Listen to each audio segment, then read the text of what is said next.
கர்த்தரும் இரட்சகருமாகிய இயேசு கிறிஸ்துவின் நாமத்தினாலே யாவருக்கும் வாழ்த்தலை தெரிவித்துக் கொள்கிறேன். 1945 ஆண்டு 2ஆம் உலகப் போர் நடைபெற்றுக் கொண்டிருக்கும் போது சில ஜெர்மன் வீரர்கள் டச்சுக்காரர்களால் சிறைப்பிடிக்கப்பட்டு சிறையில் அடைக்கப்பட்டார்கள்.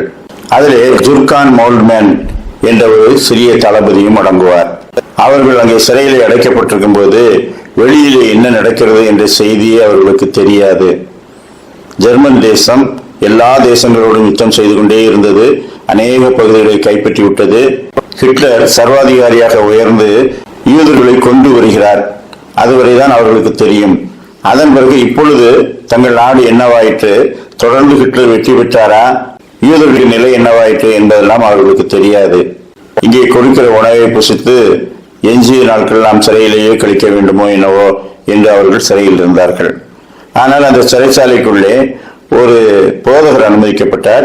அவர் அவர்களிடத்திலே வந்து கிறிஸ்தவர்களாக இருப்பவர்களுக்கு தேவகுமாரின் வார்த்தைகளை சொல்லி இவருக்கு ஒரு பரிசுத்த வேதாகமத்தை பரிசளித்தார்.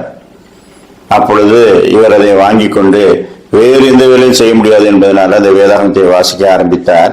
வாசிக்க வாசிக்க அவருக்குள்ளேயே ஆவியானவர் கிரியை செய்தார். நாம் எவ்வளவாய் வேதத்தை விட்டு விலகி இருக்கிறோம், நம்முடைய தலைவர்கள் எவ்வளவாய் விலகி இருக்கிறார்கள், இதையெல்லாம் அவர் கண்டுகொள்ள ஆரம்பித்தார். அப்பொழுது புதிதாக சிலர் சிறையில் அடைக்கப்பட்டார்கள். அவர்கள் மூலமாகத்தான் உலகத்தில் என்ன நடக்கிறது, இந்த ஹிட்லர் தற்கொலை செய்து கொண்டார், பல தேசங்களிலே யுத்தம் ஓய்ந்து விட்டது. ஆனால் அதற்குள் இந்த ஹிட்லர் 60 லட்சம் யூதர்களை கேஸ் சாம்பர் என்று சொல்லப்படுகிற கொலைக்களத்துக்கு அனுப்பி கொன்று விட்டார்.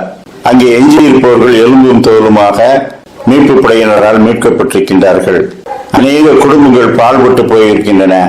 இந்த செய்தியெல்லாம் புதிதாக சிறைக்கு வந்தவர்கள் மூலமாக இவர்கள் கேள்விப்பட்ட போதுதான், ஐயோ, எப்படிப்பட்ட ஒரு கொடூர இடத்திலே நாம் வேலை செய்திருக்கிறோம், ஏதோ யூதர்களை வெறுக்கிறார் என்று நினைத்தோம், ஆனால் இப்படி தாயையும் தந்தையும் பிரித்து பிள்ளைகளையும் பிரித்து தனித்தனியாக கொண்டு போடுவார், மொத்தமாகவும் கொண்டு போடுவார் என்பது எங்களுக்கு தெரியாதே. அப்படியானால் அவனுடைய அந்த இரத்த பழியிலே நாங்களும் பங்கெடுத்து விட்டோமோ என்று சொல்லி அவர் மிகவும் அங்கலாய்த்தார். ஒவ்வொரு நாளும் கடவுளை நோக்கி, கடவுளே, இந்த அநேக இரத்த பழிகளுக்கு எங்களை நீங்களாக்கிவிடும், நாங்களும் நிறைய யூதர்களை கைது செய்து கொடுத்தோம், ஆனால் அவருடைய முடிவு என்ன என்பது எங்களுக்கு தெரியாது, எங்களை மன்னியும் என்று அனுதினமும் ஜெபித்தார். அப்பொழுது அவருக்கு ஒரு வசனம் கிடைத்தது.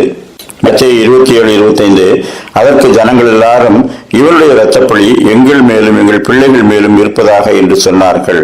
நான் தேவகுமாரனை ஆக்கினைக்குள்ளாக தீர்ப்பதற்கு இவனுடைய இரத்தப்பழியை என் மீது இருக்கக்கூடாது என்று பிலாத்து சொன்னபோது, எங்கள் மேலும் எங்கள் பிள்ளைகள் மேலும் இருக்க கிடவது என்று அவர்கள் சொன்னார்கள். அந்த இரத்தப்பழிதான் ஒருவேளை இன்றைக்கு ஹிட்லர் மூலமாக அவர்கள் சந்ததியினிடத்திலே கேட்கப்படுகிறதோ என்று இவர் சிந்தித்தார்.